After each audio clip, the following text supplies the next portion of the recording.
Milovníci jazzu mali včera sviatok. One Day Jazz Festival zavítal prvýkrát aj do Košíc. O úrovni festivalu hovorí aj to, že jeho riaditeľom je uznávaný slovenský bubeník Martin Valihora. Tento rok si pozval svojich spolužiakov z Berklee College of Music v Bostone, Johna Shannona, Dana Brantigana a Oskara Róžu. To, že pôjde o výnimočný hudobný zážitok, bolo vidieť už pred samotným koncertom.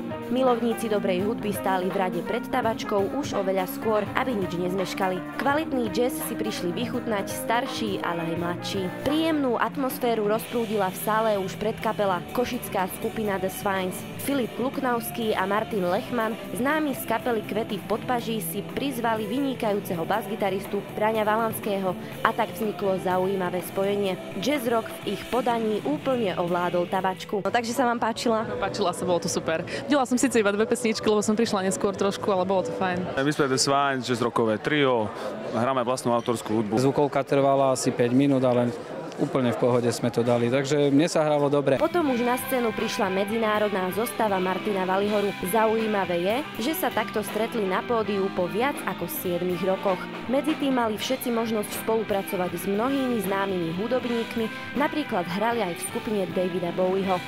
Veľmi pekne sa mi to páči, je to dobré, dá sa to počúvať a je to zábava. Veľmi sa mi to páči, som veľmi rád, že také podujatie vzniklo.